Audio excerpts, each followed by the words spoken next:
anything that Your show will go live in 5 seconds. 4, 3, 2, 1. For sure. Boop. Here we go. Oh. Where's the announcement? Doesn't she usually say Blog Talk I'm not Radio? hearing you. Blog Talk Radio. There it is. That's what I was waiting on.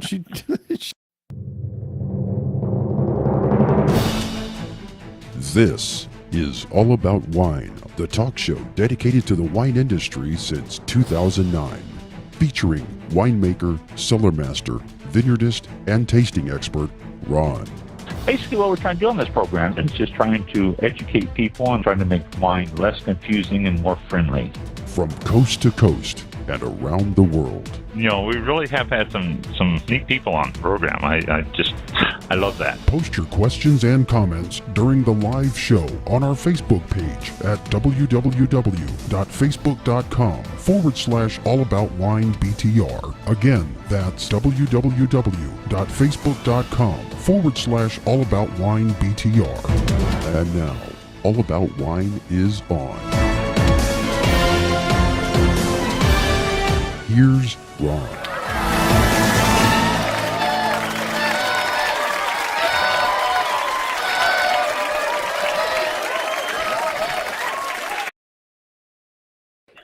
There you are. And doing our countdown of Blog Talk Radio. So it's almost like we've got to the end of Jan. Like the automated thing that says, Blog Talk Radio, that they weren't expecting anybody to be on, and they were leaving. Yeah. They were leaving and walking down. They go, "Did you hear the countdown to one?" I did. Let me go back real quick. I did. What's the line? Oh, yeah, Blog Talk Radio. Wow. Yeah. Blog Talk Radio. Yeah, exactly. They forgot. Well, I had trouble getting on a little bit there. So, they probably thought they just hit the button to cut us off completely. I want to, anyone listening, Mike and I were just talking, Blog Talk Radio. I mean, we announced it last week and talked about it for about 15, 20 minutes, but Blog Talk Radio is ending the end of January. They are going out of business, if you will. But Mike and I were just talking before the show about the hundreds, if not thousands, of people that use Blog Talk Radio for their podcast. It is an amazing amount of people that are hooked up to Blog Talk Radio as their platform. And all these people are now scrambling to find new platforms for their podcast. And it's staggering, the number out there for Blog Talk. If you listen to us, and then you found Blog Talk Radio. If you look at all the ones that are available, there's a lot of stuff available on Blog Talk Radio, different podcasts for all sorts of stuff. And they're going out of business. It's just mind-boggling, the number out there that's having to find new platforms to work on. Every time I think about that, I just think, wow. So Blog Talk Radio is leaving a lot of people out there scrambling, us included, although we have been working with Restream, and that seems to be the one we might go with, although that's not final yet. Mike is still doing his magic and trying to find ones that will satisfy our needs. So we'll find out. Nothing new, nothing exciting. Christmas in a couple of weeks from yesterday, and which means New Year's a week after that. We have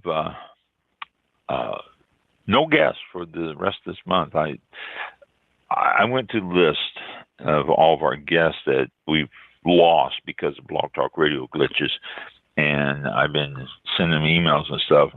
The ones that have responded to me have basically said, not December, maybe we can do January, February. So it looks like the new year is going to be good, but over the next 3 weeks, well, let's see, we got 3 weeks left in this year.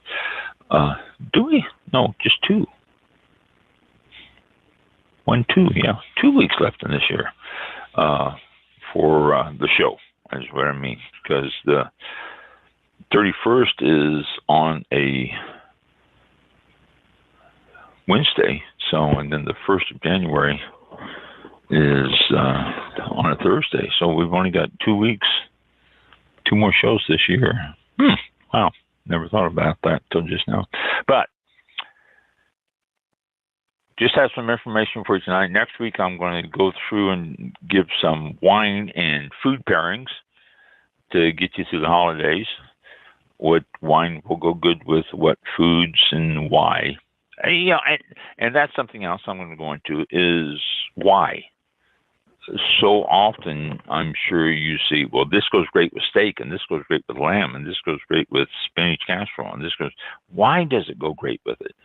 What is it that is causing that to be a good pair? So I'm going to try to touch on that a little bit next week also, because just saying it goes great with it is like, okay, but I can drink any wine. Yeah, you can, but certain wines will bring out certain things. So we'll talk about that all next week. That will be our main topic. This week I have news. Just a bunch of different vignettes, if you will, just a bunch of different small bits of news to talk about, tell you about, just wine industry news. And we'll cover a lot of that. I need to go and catch up on my emails. I have fallen behind on my emails a couple days. When you fall behind for a couple days, it's just amazing how hard it is to get caught back up. But I will give you some information, give you some news here, and you can, if you want more information, you can always look it up yourself. So,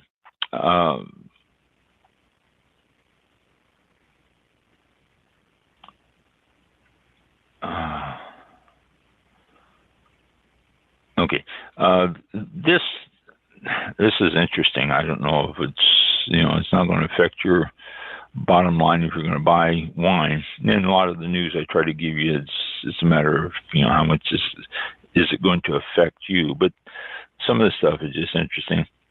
A Napa Valley wine company, Clos du Val, has filed a complaint against Copper Cane for nearly $1.5 million over its refusal to buy contracted fruit.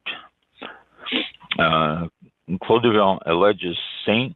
Helena-based Copper Cane failed to purchase 2024 Cabernet Sauvignon and Petit Verdot under the terms of a 5-year grape contract that the two companies signed back in 2021.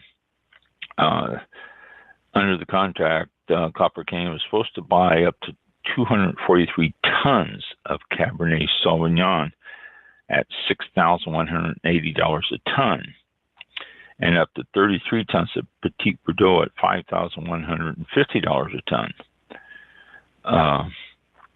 But the Copper Cane said no.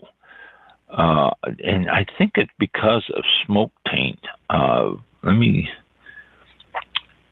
see here if I can find what Copper Cane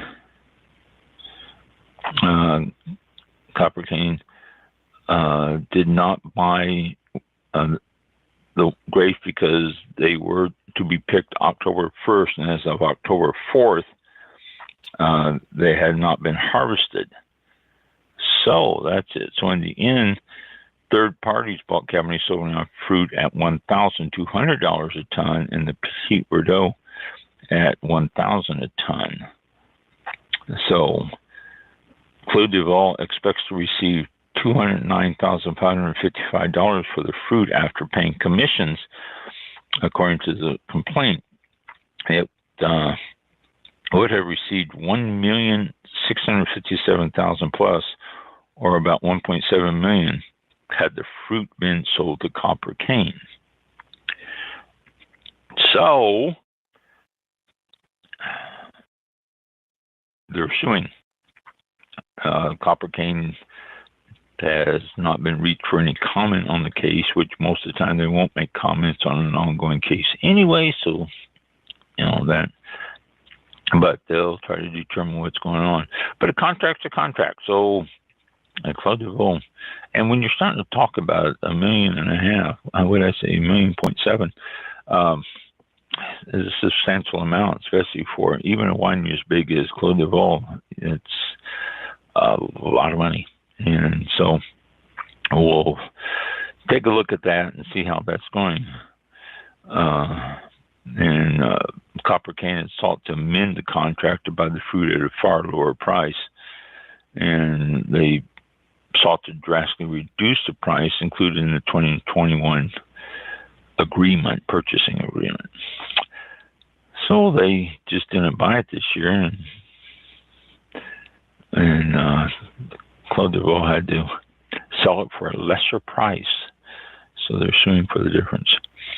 All right, one bit of news there. And wine merchants are saying that it's true that tariffs hurt Americans. And the article here says, does Donald Trump care? And is this a long article? Yeah, it's fairly long, so I'm not going to read it. I will highlight it to you.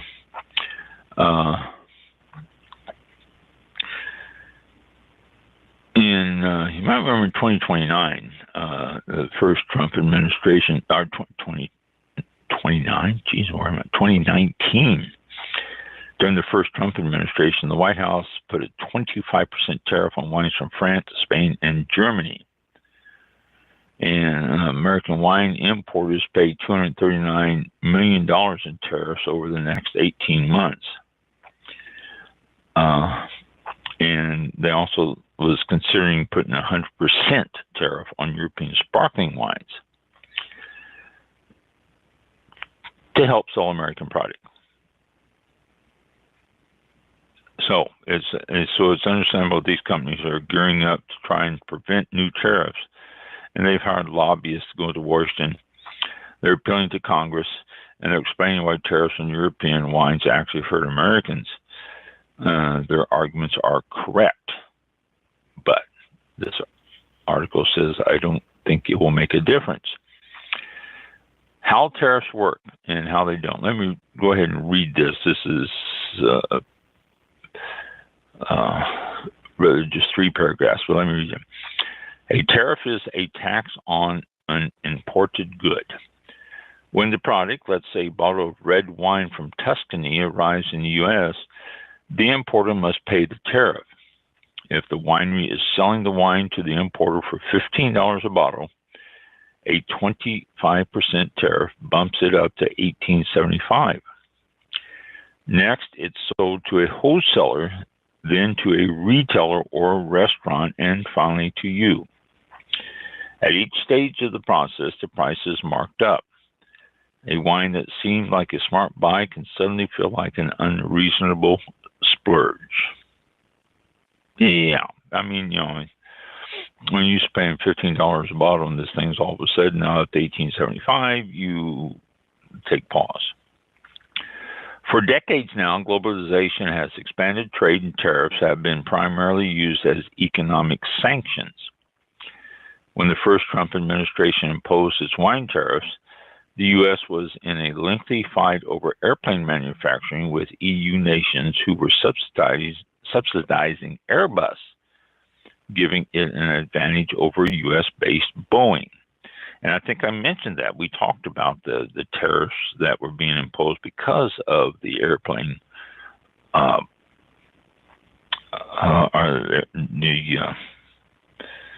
sanctions because of the airplanes and Airbus and all that.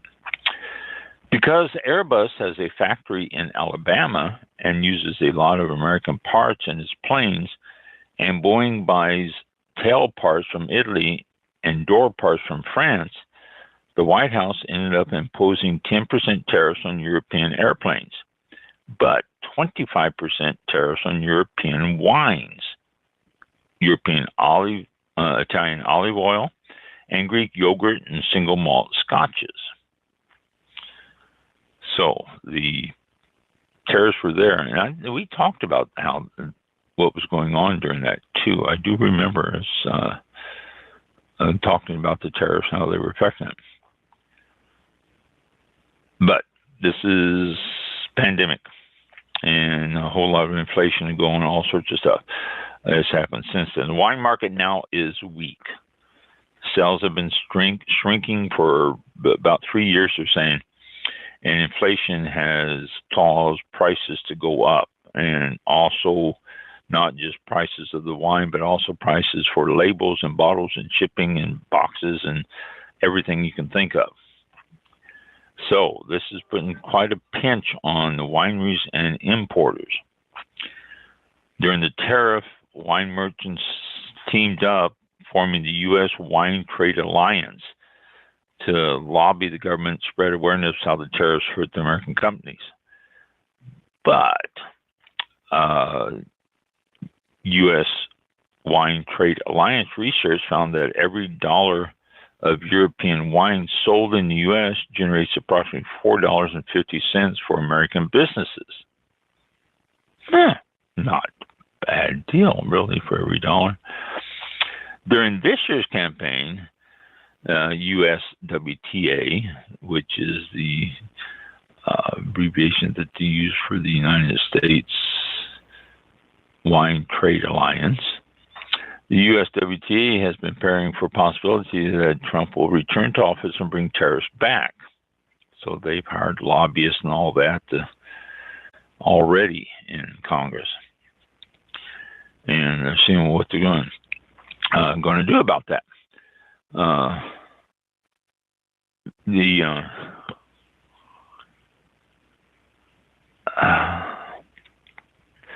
There we go.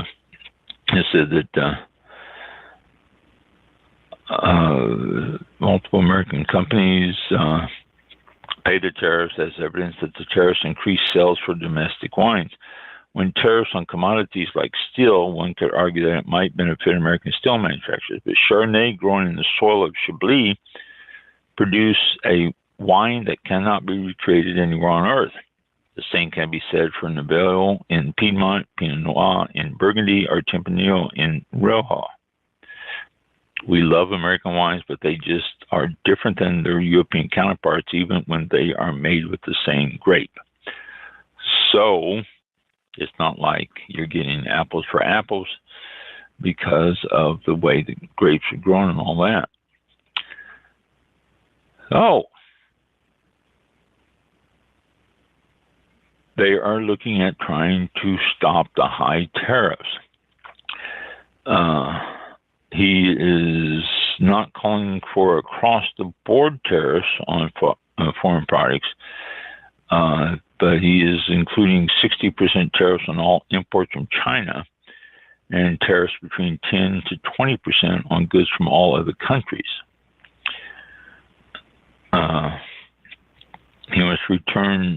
Trump wants to return to the tariff model of a century earlier, when all foreign goods and universal products coming to this country had tariffs on them. So we will see. This is a lot of debate right now how far he will go with the tariffs once he takes office. But his philosophy is clear. He will be putting tariffs on stuff, and it very possibly could be affecting wine and, other stuff. But I'm talking about wine on this show.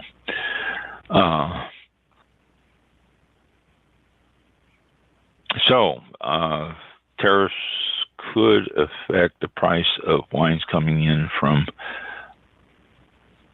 everything from Europe and China. We don't get a lot of Chinese wines here, do we? So it's not going to be an issue with that, but anything from Europe could be, if you're used to certain wines that you love, then that could have an effect on it. Okay. Quick thing here. Windstorms in western Washington Tuesday caused widespread power outages, and the outages left Woodinville wineries and tasting rooms in the dark. Woodinville has a lot of wineries, and I never realized until I started to read through this article here, but Woodinville is home to like 130 plus wineries and tasting rooms. Wow. Town is located approximately 20 miles from Seattle. And it says most of King County is expected to have power restored within a couple of days. But it said the wine was fine. It said that the power outage only delayed racking, some racking that was planned. Nothing goes without some electricity, and they would continue to check it and do it. Some wineries do have generators just for such issues and all that. Chateau Ste. Michelle, you all have heard of that, is located there. They lost a couple of trees, and so storm goes flying through there and did some damage. But why Woodinville? I'll have to check that out and check out the Woodinville Wine District. In fact, let me make a note of that right now, because if I don't, I am going to end up forgetting. And maybe Woodinville, Washington wineries. Okay. And because I'm curious, and also because I might be able to get some of them on the show in the future. So, but they seem to have made it through the storm. This is last Friday. So last Friday. So it's not that long ago.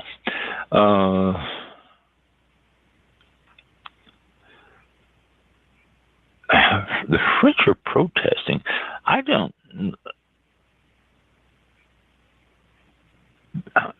There's been, I'm noticing, and I haven't followed up on it, but there's been a lot of protest in France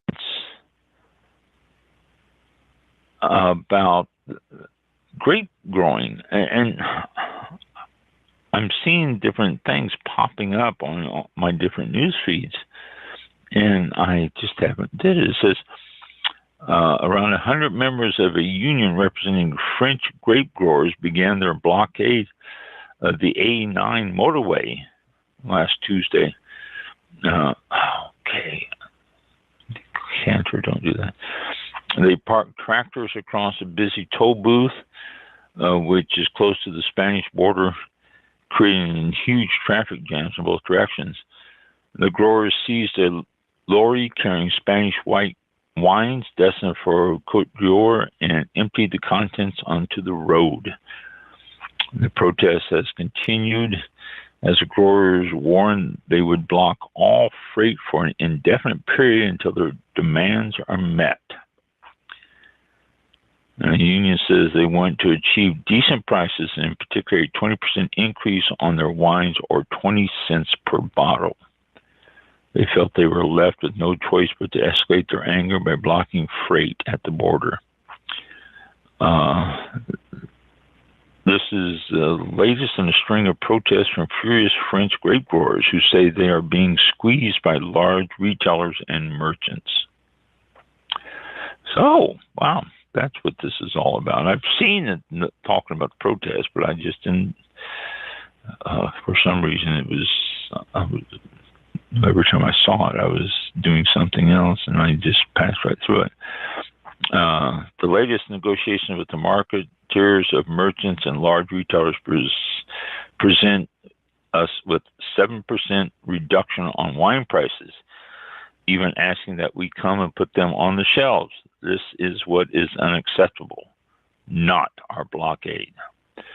So they're trying to get themselves an increase. Union members are planning blockades of additional large distribution centers across the Languedoc-Roussillon region in the coming days. So let me see. Maybe I can find something else in a future one here. But that will affect our prices.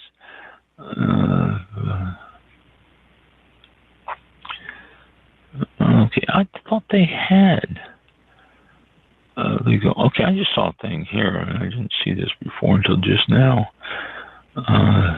This is an American article. I believe it is. Oh, no.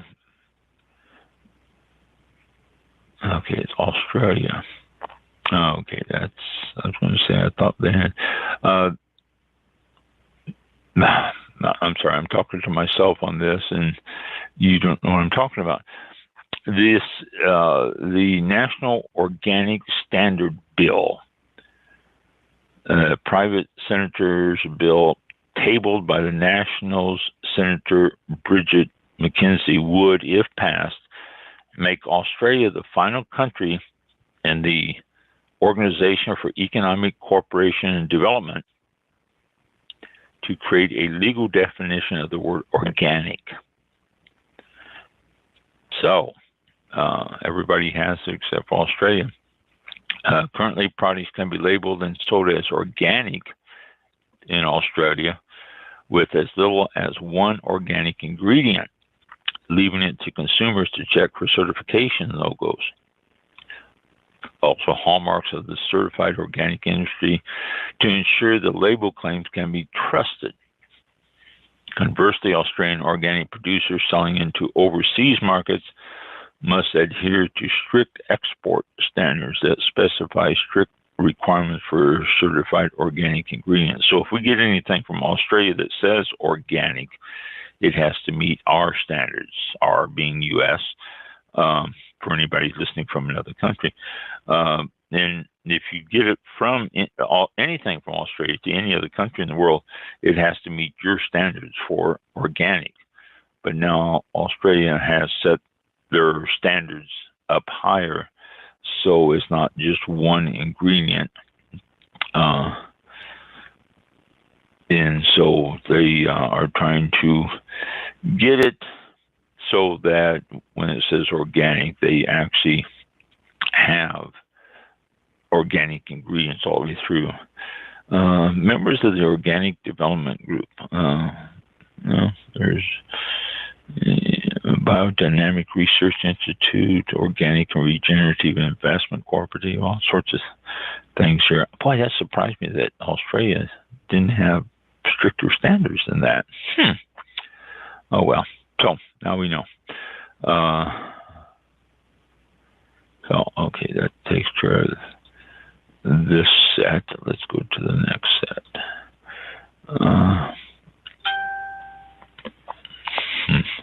Ding percent. Sugarloaf Custom Winery seeks bankruptcy protection as $13 million loan is in default. $13 million. They're located in Santa Rosa, southeast Santa Rosa, and they're going in foreclosure. Gallo will probably take them and buy them out.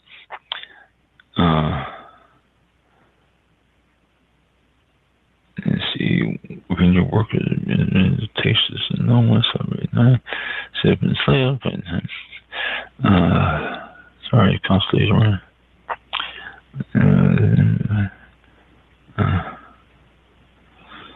Aussie Shiraz pours on the pepper. It does, this is a long article. I'm not going to read it to you. I saw this earlier and I read it. Talking about the Australian Shiraz. Australian Shiraz is really good. They put the Z on it just to be cool, I guess. But cool winds blowing off the ocean coming up from the Antarctica has caused the Victoria and Tasmanian areas to be cooler than the rest of Australia. And because of that, it's given pepperiness to the taste. And the taste of the wines themselves. So I love that. The Carmenere has that pepperiness to it, and I think that's fantastic. And I haven't had Syrahs from Australia in a while, but if they're starting to come out, maybe I can find one from this region. If they're starting to come out with that pepperiness, that should be very interesting. And so they've replanted some Merlot and Cabernet Franc into some Syrah blocks now, and it's given them good results. Okay, so look for Australian Syrahs coming out of the Victoria and Tasmania areas. And it's a little bit cooler, and they're starting to get some good peppery undertones to it. No pepper added, just peppery undertones is all it is. And some of it can be very pronounced. The pepperiness can be more pronounced than what you can imagine.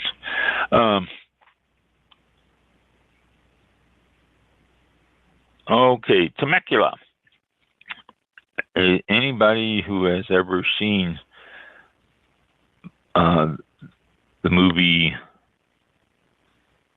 oh my gosh, I can't think of it. What's the name of the movie there, Mike? Not Bottle Shock. All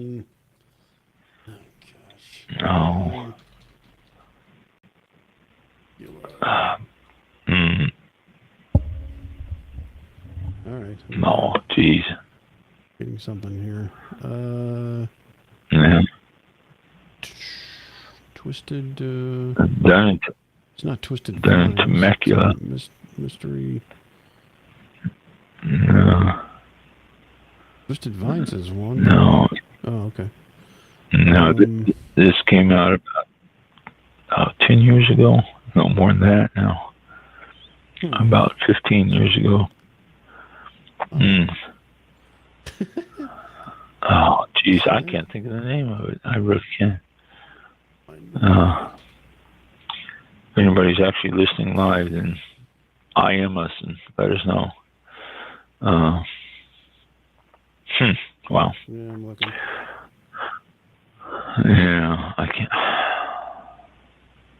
And as soon as you say it, I go, oh, yeah. I just, I can picture the movie. I can picture the people that were in it. And what was it? I just do you can't remember think anything about what it was about, or something that we talked about before? Yeah, we have. The main character was, he and a friend of his were doing the last fling for his, before he got married.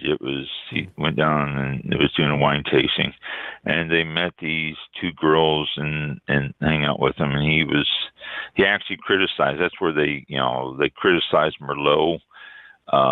He said, nobody should be drinking effing Merlot. And it started a trend where people just quit drinking Merlot. It was unbelievable how many Sideways. Sideways, yes. Okay. Yes, Sideways. Yeah, just on the top of my head, I was like, oh, wait a minute. Sideways from 2004. Yeah, it was quite a long time ago. Wow, Yeah. 20 years ago. Yeah. I knew you would come up with it. Yeah. Sideways was Temecula. But yeah, it really took an effect on Merlot for a while there. It was just amazing how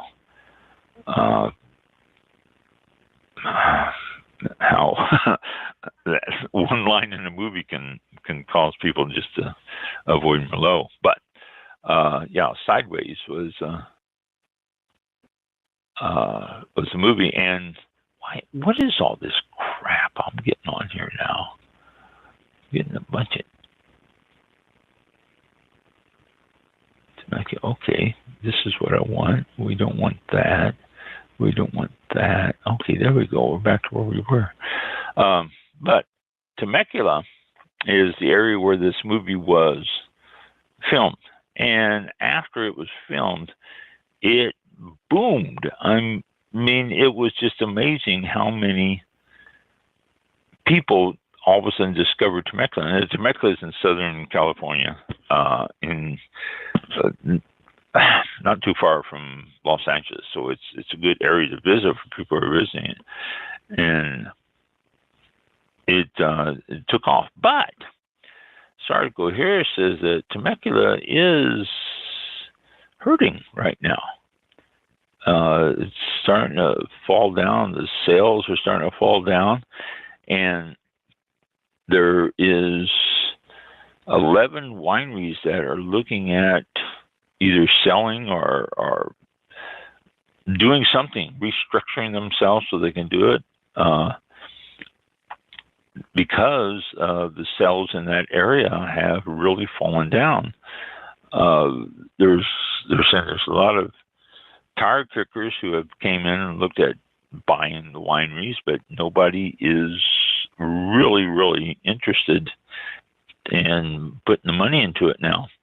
And they're saying that it's a wave of owners who want to sell their properties are because a lot of them are approaching retirement age and they've become burdened with debt, and so therefore they want to sell it and get out of it and have a retirement nest egg instead of working in a winery.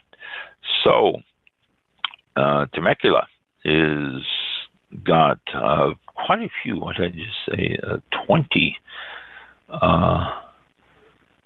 varieties of boutique wines that are available in the restaurants and tasting rooms. 11 wineries right now are on the brink of change, and quite a few of them are selling. Here's Faulkner Winery selling for $14 million. Palumbo Family Vineyards, $6.95 million, which is really cheap. Rancho Pacifica Ranch, $3.98 million. Thornton Winery, $17.9 million. Monte de Oro Winery, $17.5 million. And Avon Soul Winery for $19.5 million. These are all for sale. And that one, I don't know, that's Rancho Pacifica Ranch for just shy of $4 million is pretty cheap. Probably small volume. The fact that they're for sale is starting to catch people's eye.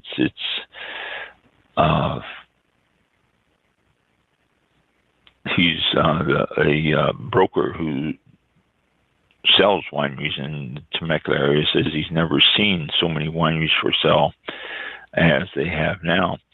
And it's part of the reason is the tastings and the sales for people coming in have fallen down, and they said it's fallen down quite a bit. So that's another reason why it's hard to sell, because, hey, if you don't have people coming in, what you have to offer for the sale. So, Temecula, if you get a chance, if you're in the LA area and all that, it is really a cool area. There's a lot of wineries there and a lot of really, really great tasting rooms and all that. So, if you get an opportunity, then it's well worth the trip to go visit the Temecula area and check out the wineries and the people there and all.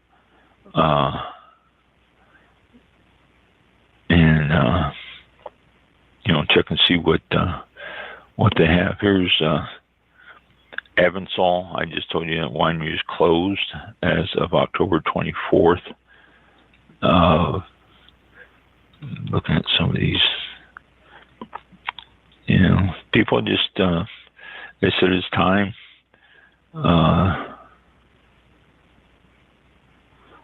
The vineyards. And part of the reason, too, is the droughts that they've been going through. But they've been getting water now. So Temecula, keep it in mind. It's a pretty cool area. Some of the first wineries I ever visit. Why is that doing that? I don't want to see that. Some of the first wineries I visited in California were in the Temecula area. It says the 2024 California wine grape harvest is delivering high quality. That's just a good thing. Whenever they talk about that, they always talk about Napa most of the time, though. And let's see, what else?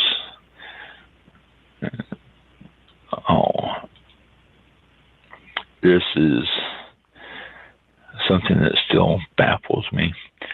I'll accept your cookies. Let me read the article. Non-alcohol or alcohol-free wine.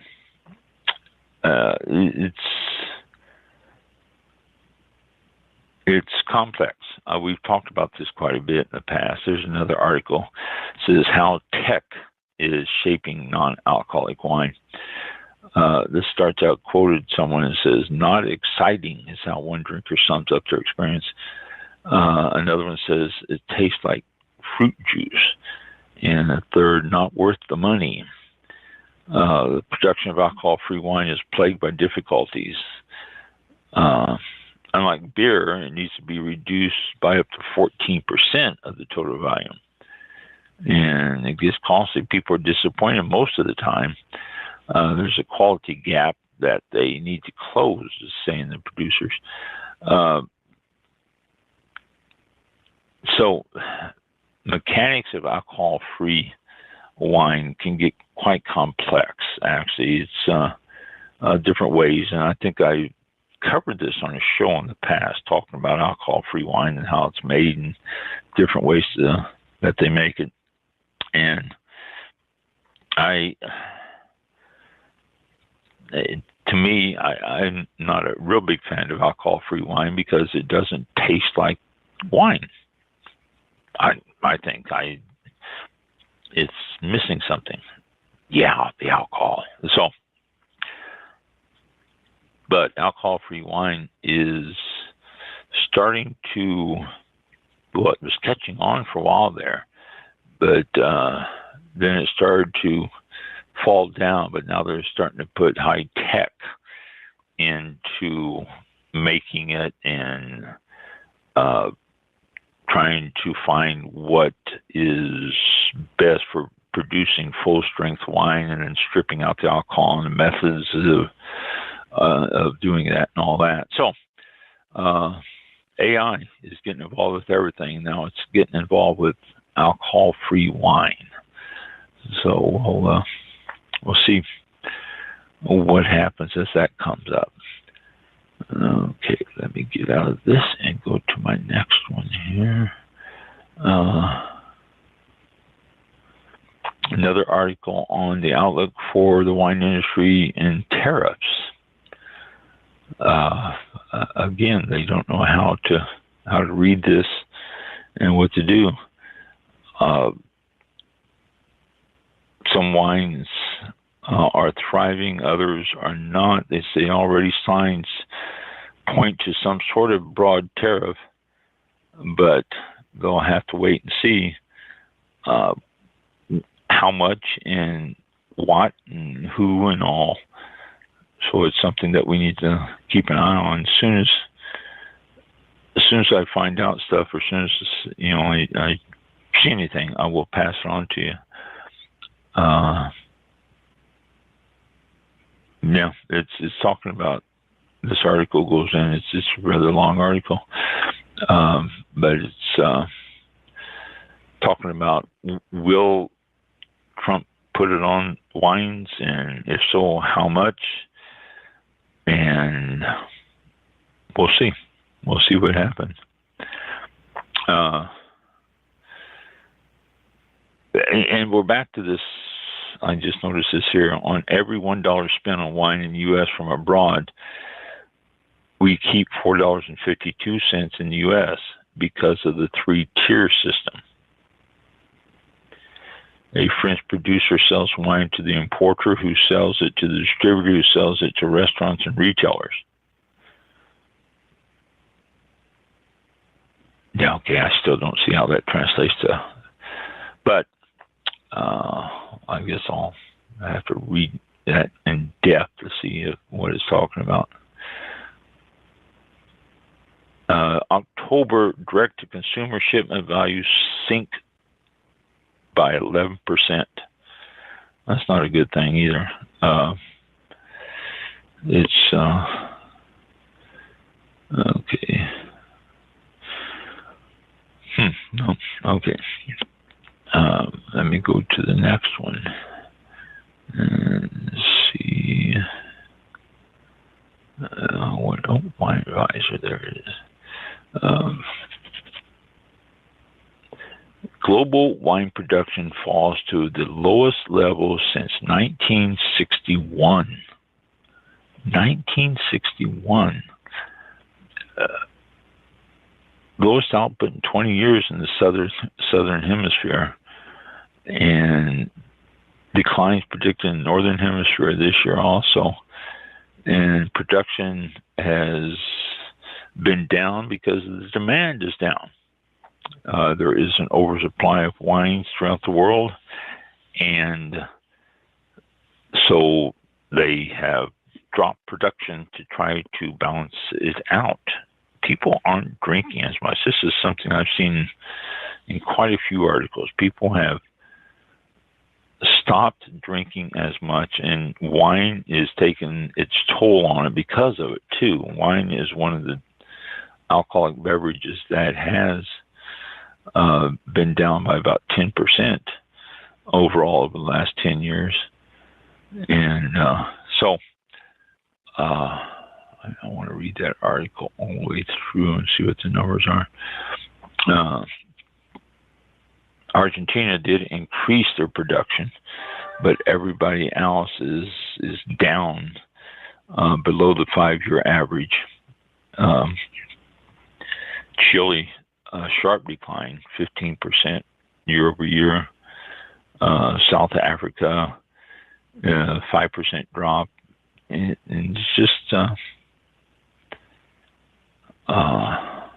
everywhere. Everywhere is wine production down because people aren't drinking as much.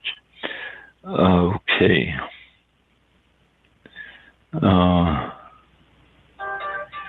Wine drinkers thirsty for change. They said the wine culture needs to prepare to reinvent itself so that it starts pulling more people back into it. That could be tied into why the numbers are down, production is down, because people aren't selling it, is not being drank as much and all that. And it could be a sprawl there, a catch-22. If you this same old thing, I mean, people like the atmospheres and everything of tasting rooms and seeing wineries and all that, and they've got some beautiful, elaborate ones out there. But the wines need to jump out and grab you, and there are just so much you can do with a Cabernet Sauvignon. And keep it within a reasonable price range. I mean, you can start spending $150, $200 a bottle and really see a difference, but most of us don't do that. And so that's one of the reasons they're saying that it's, the wine drinkers are looking at a change, wineries and everything to reinvent itself. So it should be interesting. New college program seeks to reinvigorate Livermore Valley as a Bay Area winemaking hotspot. It is a winemaking hotspot. Livermore Valley is just 45 minutes, an hour, depending on traffic, from downtown San Francisco, and Livermore's got a lot of things, so they're looking at reinventing it or reinvigorating it as a hotspot, which is very possible. And Paso Robles is also adding new tasting rooms, which they've already got so many wineries down in that area that it's unbelievable, but they're looking at adding new tasting rooms themselves. So it's a great area, Paso Robles. You definitely have to go and see that, check that out. let me get to the beginning here. Oh, come on. Why'd you do that? This computer, I swear. No, I don't want that. Is this where I want? Yes, this is where I want here. All right. Southern glaziers. We've talked about distributors. I have not hidden my feelings about distributors. I think they cheat the small man. They cheat the small wineries. They cheat the small retailers. They cheat all that. It really does drive me crazy. It just cheats all those. Okay. Before I get into this, I'm going to have to step away from the microphone for a minute. My mother-in-law lives with us. She's 105 years old. She is in deteriorating health, and my wife can't lift her, and I have to on stuff, and she needs to be lifted. So, Mike, can you take over for a minute and a half, 2 minutes, and I'll be right back. A minute and a half. Yeah, and go. Okay. Okay. What can we cover in a million? You know what? It's 53 degrees right now. That's 53 degrees. And the low tonight is supposed to be back in the 40s again, but tomorrow's going to warm up. No rain in the forecast. We got our rain briefly yesterday. And by the way, this is for Florida. So if you're listening and you're not in Central Florida, you could be in a worse, colder environment, like up in, where was it? Wyoming or North Dakotas or something that was into negative digits. But anyway, so this is probably summer like to you. So 63 was the high today. We reached that about 3 p.m. or so, and the low was 44 this morning at 7 a.m. But looks like fair weather for the rest of the weekend here. And let's go back to Ron. That's your weather for the next 140 days. Have a good one. Oh, there you are. Yeah, I'm sorry about that. Yeah, I came back just when I heard the end of that. That was perfect timing. My mother-in-law, like I said, is 105. She's in deteriorating health. She has problems with her legs. She's in a wheelchair and she can't move her legs. So I am the, pulley to get her up out of the chair and set her in different places and stuff. And that includes the toilet. So she had to go, so I had to go take care of it. So thank you for filling in for me. Okay. Southern Glaziers is one of the biggest wine wholesaler. The biggest. Southern Glaziers covers, these... Let me back up. I don't like distributors. You know I don't like distributors. I've said this over and over on the show. What distributors do is they set a price that they're going to sell. And you got to go through the distributors. It's a 3-tier system type thing that I just mentioned earlier in one of the articles. And what happens is you can hold a license as a retailer, you can hold a license as a distributor, you can hold a license as a manufacturer, but you can't hold all 3. You can hold only 2. I was very lucky. I was able to get all 3 when I had the winery, and I don't know how. In fact, I even had the state ask me, if some of the workers there say, how'd you get all 3 licenses? And I don't know, but I'm happy I got them. But most of the time, you can hold 2, and they use manufacturer and retail because a winery will do their own manufacturing, they do their own retail, but they, to go out and place it in stores and distribute it, they don't do that, and so Southern Glaziers does. And Southern Glaziers, if you say, okay, I sell this bottle of wine for $15 at the winery, I want $15 for it. Well, when you put these small winery bottles in stores, people don't know them. people have no idea what they are, if they're any good or anything. And you walk in a store and you look at, well, let's see, $15 for this. I have no idea what this is. So you jump back and you get your default wine that you always end up picking up. And so therefore that bottle that you as a winery have put in the store sits there. So then Southern Glacier says, reduce it down to $10 a bottle. And so they do, and they may sell and they may not, but usually when they start reducing it, they start getting out there and they'll reduce it down to, whatever you can, start moving it. So then when they come to pay us for our wines that we had them put in the stores, instead of getting the amount that we had hoped or that we had planned on getting, it's been reduced by 50, 60, 70%. And that's what we get. And we're going, what the heck?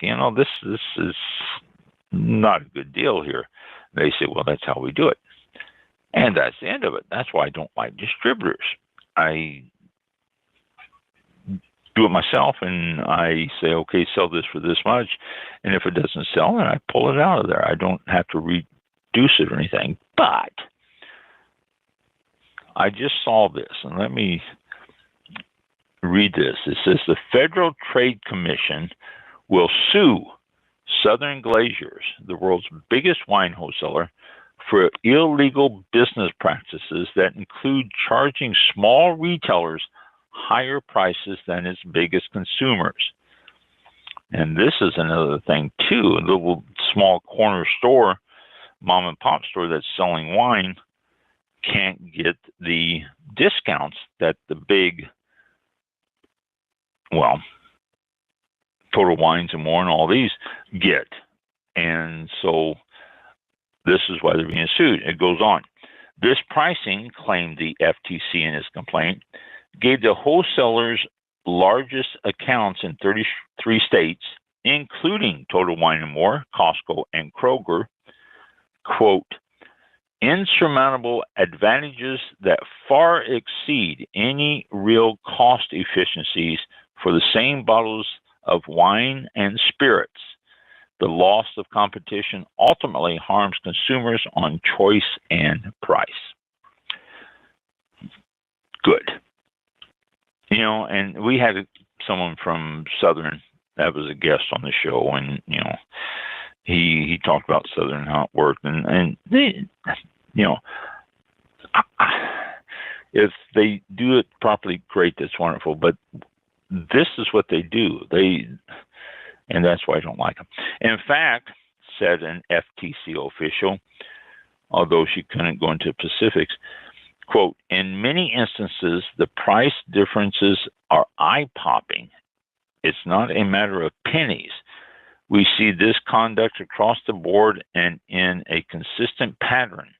It's not simply an isolated practice, but a central part of Southern's business model. Yay. It says it shocked the wine industry. This was announced this afternoon. I mean, it came out. This is, Dateline,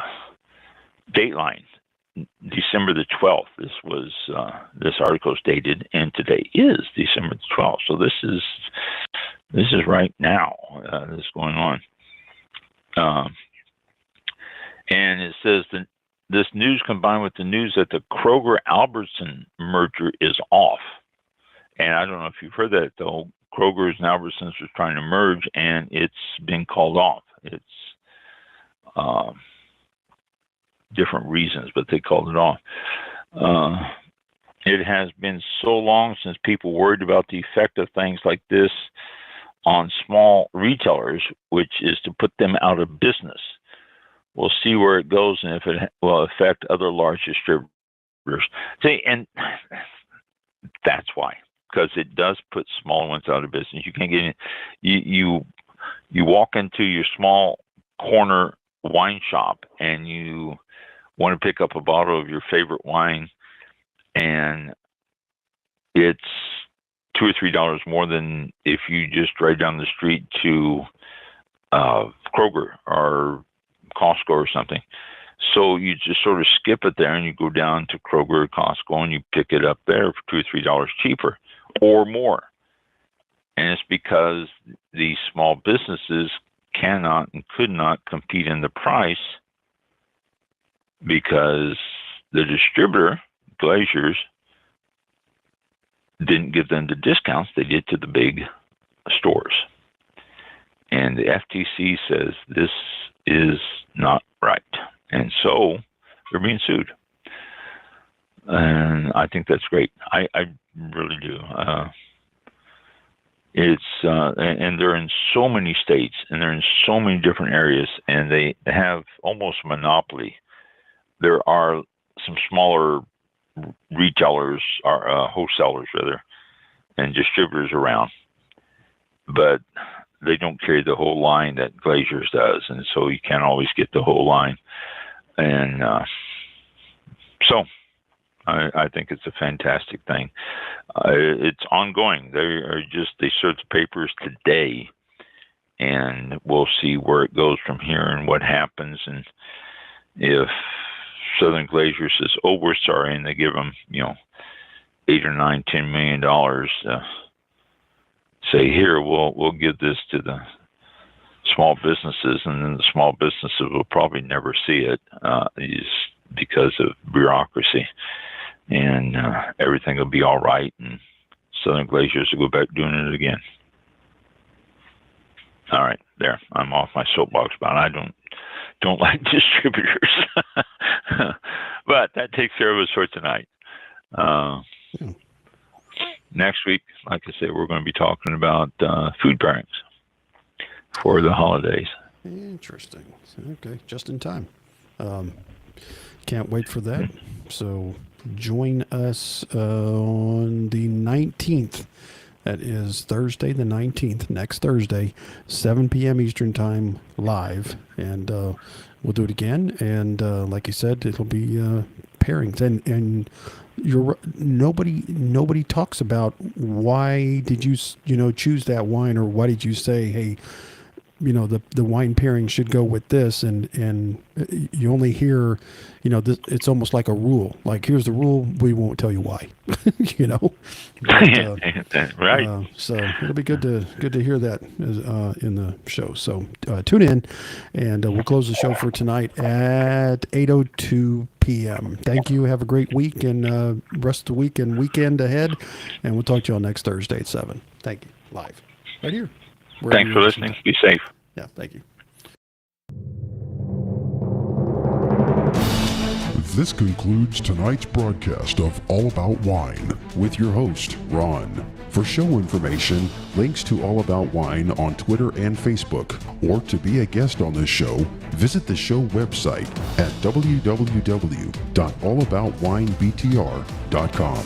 Archived shows are available for download on iTunes or on our show page at blogtalkradio.com/allaboutwine. Thank you for listening. Drink responsibly, and we'll see you next time on All About Wine.